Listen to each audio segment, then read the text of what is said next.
কোন রাজনৈতিক দল যদি দেখাতে পারে যে সিলেটের উন্নয়নে বা এই জন্য আন্দোলনে ছিল, তাহলে আমি একজন প্যানেন প্রবাসী, আমি বাংলাদেশ ছেড়ে চলে যাবেন প্রত্যেকবার চ্যালেঞ্জ করছি। এখন পর্যন্ত কোনো কেউ আমাকে চ্যালেঞ্জ করে নাই। আমাদের আজকের মানববন্ধনটা সাদা পাথর যে পাথর লুট হচ্ছে ডে বাই ডে, এই জায়গাটার যে সৌন্দর্য নষ্ট হচ্ছে, এই বিষয় নিয়ে আমাদের অর্থনৈতিক পরিস্থিতির উপরে এটা ব্যাপকভাবে প্রভাব ফেলছে।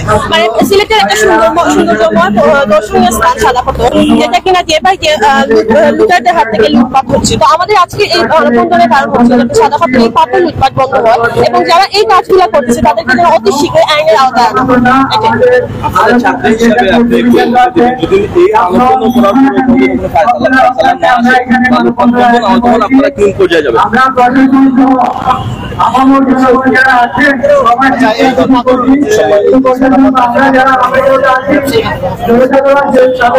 ব্যবসায়িক খাতে যদি আমরা দেখতে চাই তাহলে সাদা পাথরের পাথর লুট হওয়ার বিষয়ে যখন পাথরগুলো একদম সাদা পাথর একটা সময় দেখা যাবে যে বন্ধ হয়ে গেছে, তখন এখানে দর্শনীয় যে মানুষগুলো আসবে এখানে দর্শন করতে আপনার দেখা গেছে বিভিন্ন হোটেলে রাখতে বিভিন্ন রেস্টুরেন্ট অনেক কিছু তারা মানে সিলেটে এসে তারা অনেক এক্সপ্লোর করতো, তো ওই দিকটা বন্ধ হয়ে যাবে। একটা দর্শনীয় স্থান বন্ধ হয়ে যাওয়া মানে সিলেটের মানে মানুষ আসা দর্শনীয় পর্যটক আসা বন্ধ হয়ে যাবে। তো এটা ব্যবসায়িক খাতে অনেক প্রভাব ফেলবে সেটা বলাই।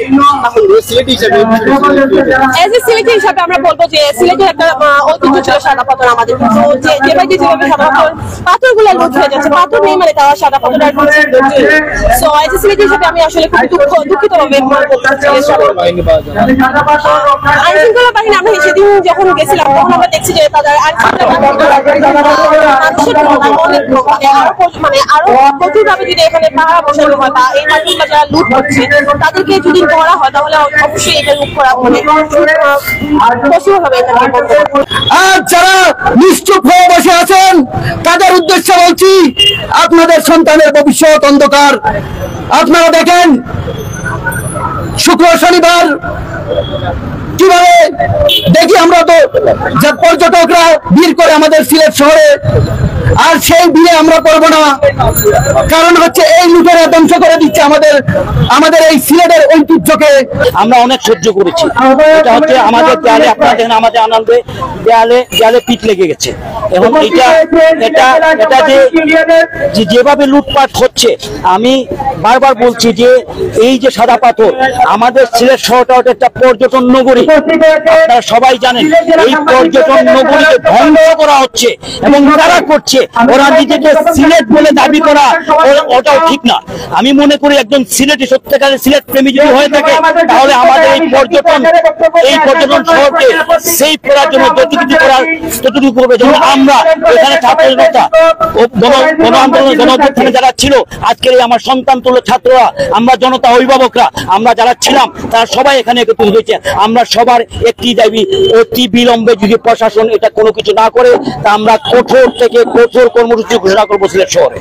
তবে আমি এটা বলে দিচ্ছি, আমি পাথর থেকে একটা হুঁশিয়ারি কথা বলতে চাই, আপনারা আর চেষ্টা করবেন না আমাদের সৌন্দর্যের শহরকে লুটপাট করে ধ্বংস করবেন না, তাহলে কিন্তু আমরা কঠোর থেকে কঠোর কর্মসূচি ঘোষণা করবো ইনশাআল্লাহ। বাংলাদেশ পুরো পৃথিবীর অনেক পর্যটক আমাদের এই সিলেটের এসব সৌন্দর্য উপভোগের জন্য, সেই সৌন্দর্যকে জেলা প্রশাসন পুলিশ প্রশাসনের চৌকাঠে ক্রাশ করা হচ্ছে। কারণ যারা ক্রাশ করছে এদের পিছনে আমি মনে করি সরাসরি জেলা প্রশাসন এবং পুলিশ প্রশাসন এরা জড়িত। এরা যদি জড়িত না থাকতো তাহলে কোনোভাবেই এই এত বড় দুর্নীতি হতে পারত না।